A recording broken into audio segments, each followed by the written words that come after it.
sa pagmamahal. Ngunit may mga anak din lumaki sa responsibilidad. Sa isang Pilipino, madalas nating inaasahang ang panganay ang pinakahusay. Pinakamaasahan at ang palaging may sagot sa tanong na sino ang mahal. Pero paano naman kung ang panganay ay napagod? Paano kung sa likod ng mga ngiti at biro may taso, pangarap at bisbis na matagal nang hinihintip? Ngayong hapon, ikukwento namin ang buhay ng isang anak. Hindi lamang panganay sa edad, kundi sa responsibilidad. Isang kwento ng pamilya, pagmamahal, at tanong na hindi madaling sagutin. Hanggang kailan kaya ang kaya mong ibigay kapag ikaw ang inaasahang buhay sa lahat?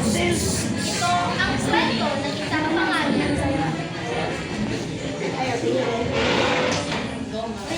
Hoy! Hoy, Leia! May pera ka ba dyan? Ininom kami ni Paring Toto eh. Meron wala na pera. Bayad, mas pwede na bigyan namin. Grabe naman oh! Paano kami magtatagay yan? Wala na ito mga natutulog na natin eh. Sumasagot ka na? Uy! Paano ba? Nasaan naman kayo? Ayusin mo yung nanay ko ha! Umayos ka! Umayos ka!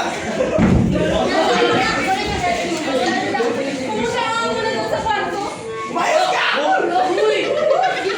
Sa bawat pader ng kanilang bahay, nakaukit ang mga sigaw, luha at takot na pilit tinatakpan ng katahimikan. Isang inang patuloy na nagmamahal kahit paulit-ulit ng sinasaktan. Isang amang nilamon ng bisyo at mga anak na natutulog habang may kaba sa isip. At sa gitna ng lahat, si May, tahimik na sumasalo sa sakit na hindi naman niya kailanman hiniling.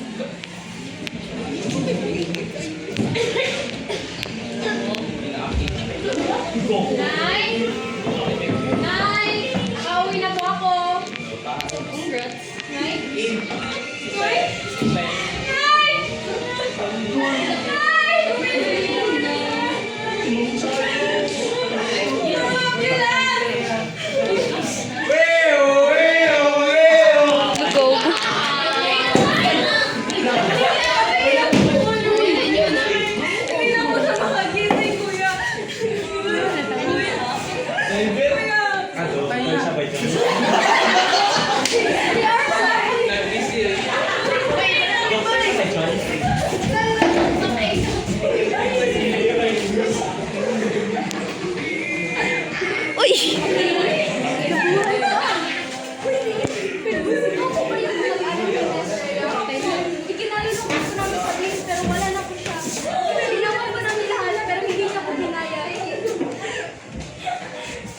Sa isang iglap na wala ang ilaw ng tahanan ni May, ang ina na nagsisilbing sandigan at tuluyan ay tuluyan ang nawala.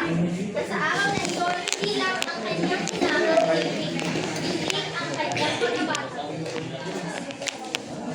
Puto! Kakanin! Puto!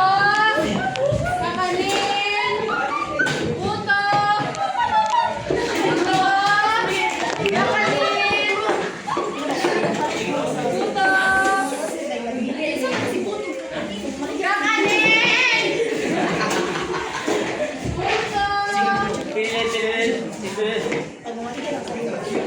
Oh, ba't nakatawag ka? Ate, si tatay!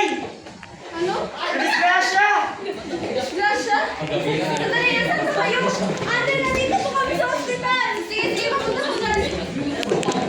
Ano ba nangyari? Ate, hindi po ano. Kasi na lang po. Papa. Kasi tatay. I'm sorry. Sino mo ang bakit? Parang sinabi na siya naman siya. Tatay! Disgrasya kasi nagmamanasig!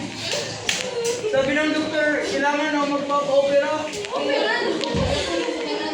Ate, paano kung sino ko din si Papa? Anong gagawin natin? Hindi, huwag kang magalala. Paano ko dito muna kayo ha. Pantayin mo yung isang bibig. At saka si tatay yung nakapit ko kaya. Inhit mo ng lalaki. Pumunta ka kay May. Kailangan pa rin mabuhay at kailangan pa rin magpatuloy.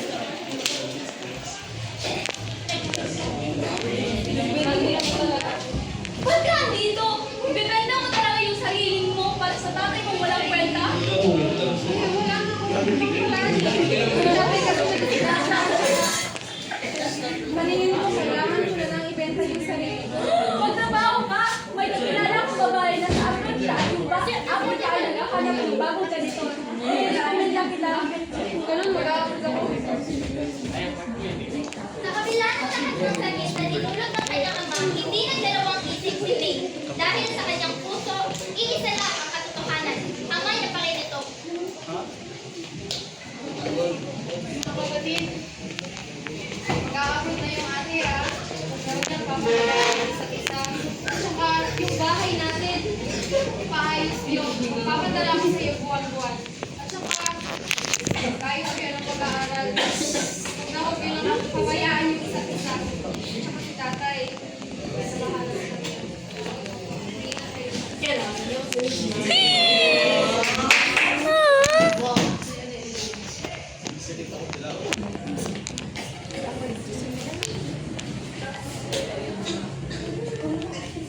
May mga desisyong ginawa ang tao hindi dahil gusto niya, kundi dahil desperado siyang kumapit sa kahit anumang pag-asa. Unang umaga ho, dito po ba ako magtatrabaho? Dahil ka naman tawagin mo. Uy! Ito po si May, yung nag-apply bilang janitor. Papaliwanag ko sa iyo ang aming sahuran dito. Ang sahod namin dito ay 20 mil lahat. Sa isang buwan, meron ng 20 mil lahat. Release ka lang. Pwede na po ako. Wala na yung araw. Maraming salamat po. What the freak?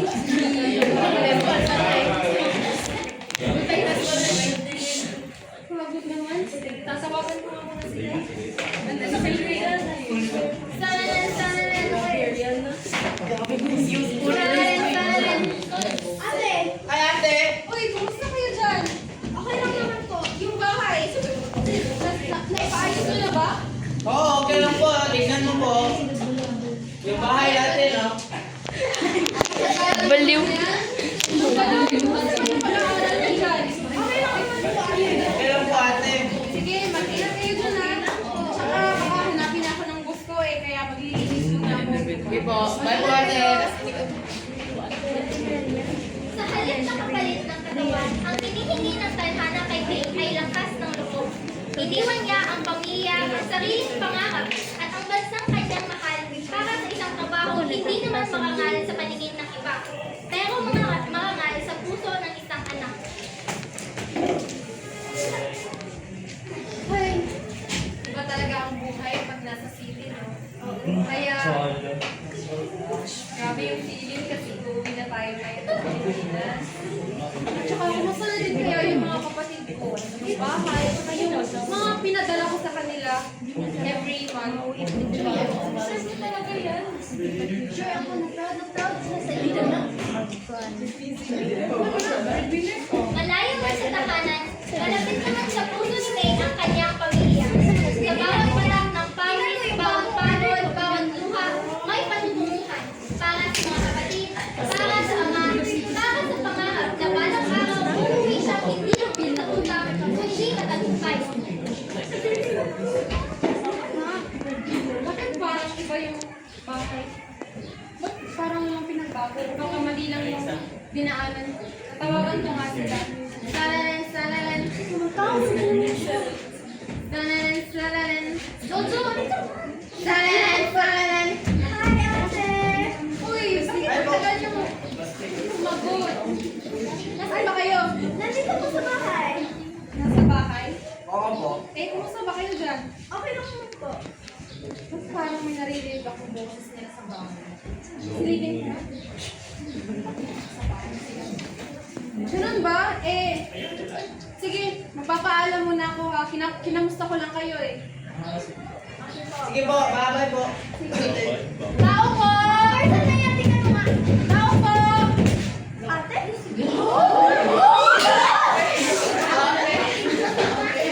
Akala ko mag-aang bahay. Bakit walang pinagbago? Ano? Bakit? Bakit na walang pinagbago? Ganun ba? Ate, paumanin po. Ginamit ko kasi yung pera kasi nakabuntis po ako. Diba? Ano ba mga batang to? Nasaan ba yung Nasaan ba yung ina nito? What the f... Ikaw yung ina. Ano tingnan mo? Nasaan ba yung perang nila na? Wala po. Ba?